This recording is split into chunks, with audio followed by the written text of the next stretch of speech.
अस्सलाम वालेकुम, मैं हूं Ali. Welcome back to another video. Sikhism के अंदर माना जाता है कि बाबा गुरु नानक ने दुनिया से पर्दा किया। ये क्या इंसिडेंट है और बाबा गुरु नानक ने अपने आखिरी 18 साल करतारपुर के अंदर किस तरह गुजारे, आज की वीडियो में हम वो देखें।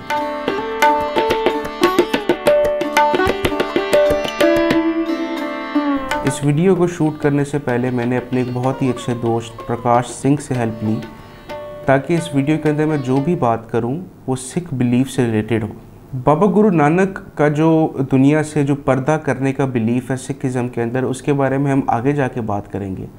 लेकिन उससे पहले जानना ज़रूरी है कि बाबा गुरु नानक थे कौन। सिखिज़म के अंदर जो सबसे पहले गुरु हैं, मतलब सबसे पहले जो इनके टीचर हैं, क्योंकि इनके टोटल 10 गुरु हैं और 11वां गुरु इनका जो है वो गुरु ग्रंथ साहब हैं, जो कि इसको ये लोग जिंदा गुरु के तौर पे मानते हैं। तो सबसे पहले जो गुरु हैं उनको बाबा गुरु नानक कहा जाता है।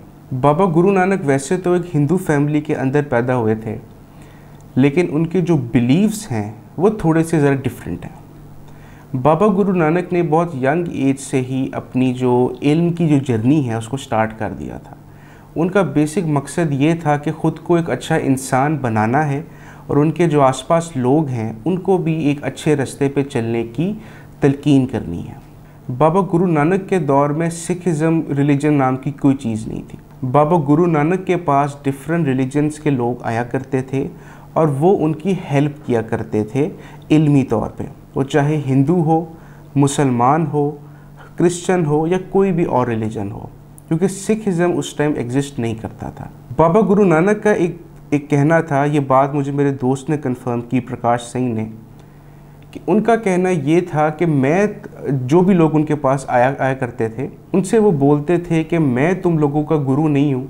बेसिकली जो मैं तुम लोगों को बातें बता रहा हूँ, मेरी जो बातें हैं वो तुम लोगों की गुरु हैं, क्योंकि वो तुम लोगों को गाइड करेंगी कि सही रास्ते के ऊपर कैसे चलना है और अपने आप से दूसरों को कैसे फ़ायदा देना है, अपने आप को कैसे फ़ायदा देना है और एक अच्छी ज़िंदगी किस तरह स्पेंड की जा सकती है। तो मेरी बातें तुम लोगों की गुरु हैं, मैं तुम लोगों का गुरु नहीं हूँ। अपनी ज़िंदगी के आखिरी 18 साल बाबा गुरु नानक ने करतारपुर साहिब के अंदर गुजारे। करतारपुर साहिब पाकिस्तान के अंदर ही एक एरिया है और जो लफ्ज़ करतारपुर है इसके बारे में कहा जाता है कि बाबा गुरु नानक ने ये नाम खुद रखा था कि करतार का मतलब होता है करने वाला, और करने वाला बेसिकली क्योंकि सिखिज़म के अंदर एक खुदा का कॉन्सेप्ट है, तो करतारपुर का मतलब ये है करने वाले की सरज़मीन।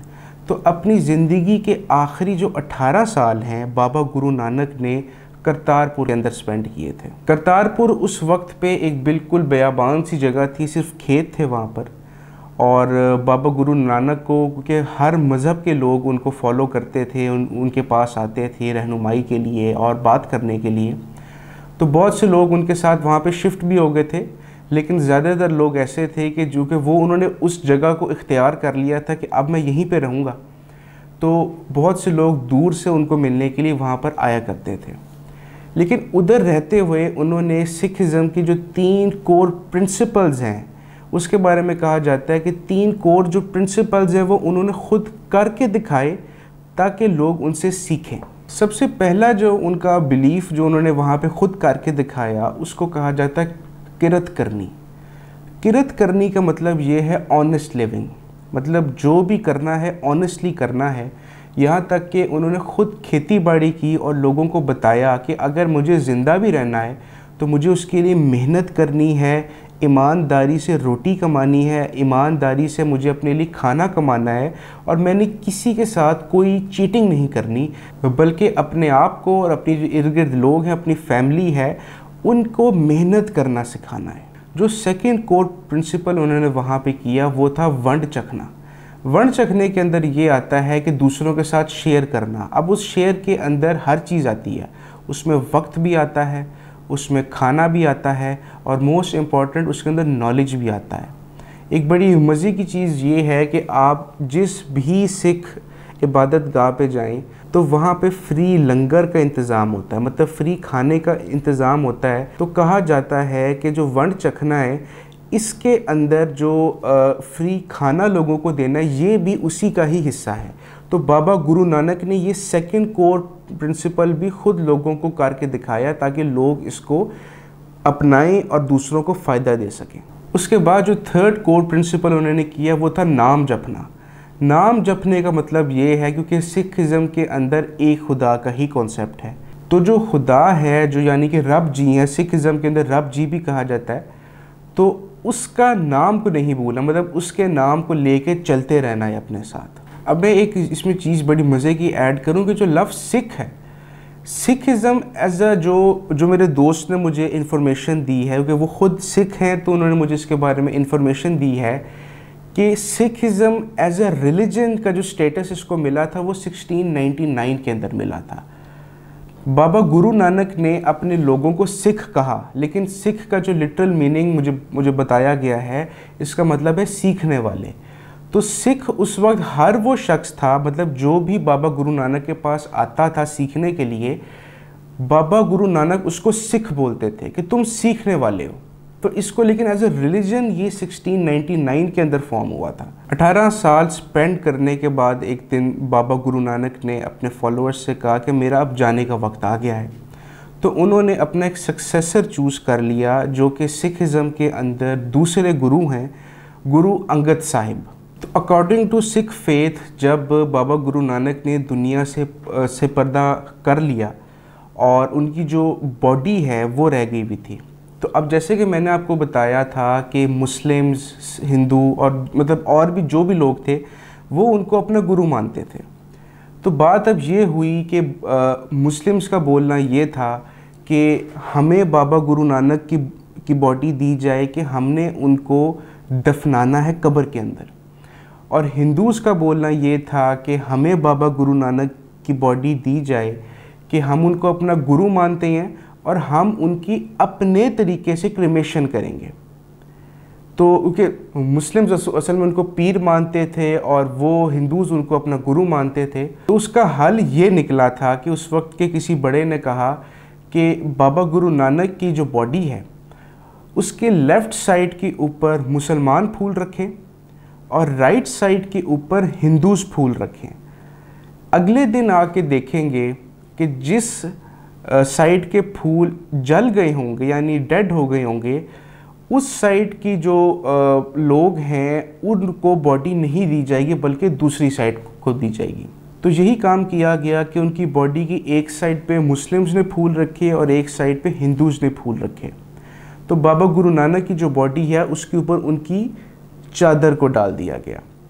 अब उसमें हुआ ये कि जब लोग नेक्स्ट डे आए और जब चादर को हटाया गया तो उधर बाबा गुरु नानक की बॉडी नहीं थी, वहाँ पे सिर्फ उनके फूल रह गए थे, जो फूल दोनों साइडों ने रखे थे, और वो फूल दोनों ही फ्रेश थे, उनमें से एक भी साइड का फूल डेड नहीं था। तो बाबा गुरु नानक की जो चादर है उसके दो हिस्से किए गए, एक हिस्सा मुस्लिम्स को दिया गया और एक हिस्सा हिंदूज़ को दिया गया। अगर आप लोगों में से कोई करतारपुर साहिब गया है, मैं तकरीबन कोई 2 साल मुझे हो गए हैं, मैं वहाँ पर होकर आया था, तो मैंने ये चीज़ वहाँ पे लाइव देखी थी कि जो हिस्सा मुस्लिम्स को दिया गया था, मुस्लिम्स ने उसकी बाकायदा एक कब्र बनाई और उस कब्र के ऊपर एक बोर्ड भी है कि ये यहाँ पे वो वाला हिस्सा है चादर का जो कि मुस्लिम्स के हिस्से में आया था। और जो मेन जो बिल्डिंग है उसके अंदर एक छोटा सा हिस्सा बेसिकली वो समाधि बनाई गई है, समाधि के अंदर एशेज़ होती हैं, तो उस हिस्से के अंदर चादर का वो वाला हिस्से की वहाँ पे बेसिकली एशेज़ होंगी चादर की, वो वाली जो हिंदूज़ के पास गया था। अब एक छोटी सी चीज़ मैं एंड पे ऐड कर दूँ, वो ये है कि सिखिज़म के अंदर टोटल 10 गुरु हैं और जो 11वें गुरु हैं वो गुरु ग्रंथ साहब को माना जाता है। गुरु ग्रंथ साहब के अंदर कुछ राइटिंग्स बाबा फरीद की भी हैं। तो सिखिज़म के अंदर मेरे दोस्त ने मुझे इस बात की इन्फॉर्मेशन दी, वो ये थी कि बाबा फरीद को भी हम लोग मतलब उसी लेवल का समझते हैं जिस लेवल के बाबा गुरु नानक हैं। वो इसलिए समझते हैं क्योंकि जब सिख जो टेम्पल्स होते हैं उसके अंदर जब कोई सिख जाता है और अपना माथा टेकता है गुरु ग्रंथ साहब के सामने, तो क्योंकि गुरु ग्रंथ साहब के अंदर बाबा फरीद की राइटिंग्स हैं और कहा जाता है कि बाबा गुरु नानक खुद उनके मज़ार पे गए थे और उनके जो एंसेस्टर्स थे उनके पास से जाके बाबा फरीद की कुछ राइटिंग्स लेकर आए थे और वो उन्होंने गुरु ग्रंथ साहब के अंदर खुद दर्ज की थी।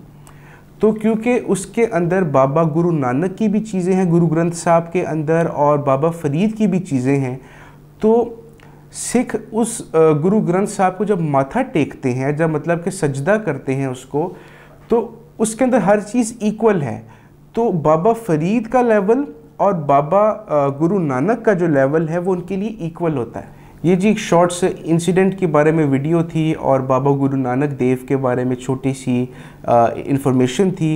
वीडियो को यहाँ पे एंड करते हैं। वीडियो अच्छी लगी हो तो ज़रूर लाइक और सब्सक्राइब कीजिएगा। आपका बहुत शुक्रिया।